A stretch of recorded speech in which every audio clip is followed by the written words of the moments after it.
எல்லோருக்கும் வணக்கம். இன்றைக்கி வந்து கட்டுசாத கரைசல் எப்படி பண்ணலான்றதை பார்க்கலாம். இதுக்கு தேவையான பொருட்கள் வந்து புளி, வரமிளகா, துவரம்பருப்பு, கடலைப்பருப்பு, எள்ளு, தனியா, மஞ்சத்தூள், கருவேப்பிலை, வெந்தயம், பெருங்காயம், நல்லெண்ணெய். முதல்ல என்ன பண்ணணும், நல்லா செவக்க துவரம்பருப்பை வறுத்துக்கணும். தனியா, எள்ளு, அப்புறம் வெந்தயம் இதெல்லாம் தனித்தனியாக வறுத்துக்கணும். எண்ணெய் இல்லாமல் வறுக்கணும்.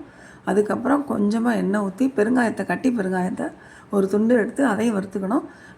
அது வறுத்த எண்ணெயிலேயே இந்த ஒரு 10-12 மிளகா எடுத்து அதையும் வறுத்து வச்சுக்கணும்.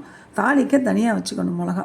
அதுக்கப்புறம் மற்றதெல்லாம் முக்காய்தாக பொடி பண்ணிக்கணும். ரொம்ப வந்து வழுவழுன்னு பண்ணக்கூடாது, கொஞ்சம் பெருபெருக்கையாக இருக்கணும்.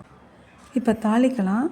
அதுக்கு வந்து கடுகு, கடலைப்பருப்பு, வரமிளகா, மஞ்சத்தூள், கருவேப்பிலை இது எல்லாத்தையும் போட்டு நல்லா தாளிச்சிட்டு புளியை கரைச்சி ஊற்ற வேண்டியதான். புளியை வந்து கெட்டியாக கரைச்சி வச்சுக்கணுங்க.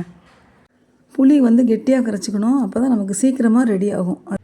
கடைசியாக புளி கொதித்து நல்லா கெட்டியாக வரும்போது நம்ம வந்து வெல்லத்தை போட்டுட்டு ஒரு கொதியில் இறக்கிடணும். அதுக்கு மேலே ரொம்ப கொதிக்க வைக்க தவிர நல்லா சுண்டிடும் அதுவே. ஏன்னா புளி கெட்டியாக இருக்கிறதுனால வந்து உங்களுக்கு வந்து புளிக்காய்ச்சல் வந்து நல்ல எண்ணெய் விட்டு மேலே வந்துடும் சீக்கிரமே. ரொம்ப தண்ணியாக வச்சுக்காதீங்க. இந்த புளி வந்து காரைக்குடி புளி, இனிப்பும் புளிப்புமா ரொம்ப டேஸ்ட்டாக இருக்கும். எங்கள் சிஸ்டர் வாங்கி கொடுத்தது, ரொம்ப நல்லாயிருக்கும் இந்த புளி. உப்பையும் சேர்த்து கலக்கிக்கோங்க. கடைசியாக நீங்கள் என்ன பண்ணுறீங்க, சாதம் வடித்த உடனே சுட சுட போட்டு சாதத்தை கிண்டக்கூடாது, கொஞ்சம் ஆற விடணும். கொஞ்சம் நல்லெண்ணெய் ஊற்றி ஆற விடணும். ஆற விட்டுட்டு அதுக்கப்புறம் இதை கொஞ்சம் போட்டு வேணும்னா நீங்கள் வந்து வேர்க்கடலை சேர்த்துக்கலாம். இந்த பொடியை வந்து கடைசியாக போடணும். கொதித்து இறக்க போகையில் இந்த பொடியெல்லாம் போட்டு கலந்துட்டு அதுக்கப்புறம் இறக்கணுங்க. ரொம்ப டேஸ்டியாக இருக்கும். நீங்கள் சாதம் கிளறையெல்லாம் பச்சை கருவேப்பிலை கொஞ்சம் தூவிட்டு இந்த வேர்க்கடலையும் பொடிச்சு அதில் போட்டிங்கன்னா ரொம்ப நல்லாயிருக்கும் சாப்பிட்றதுக்கு. நீங்கள் செஞ்சு பாருங்கள். இந்த டேஸ்ட் எப்படி இருக்குதுன்னு கமெண்ட்டில் சொல்லுங்கள்.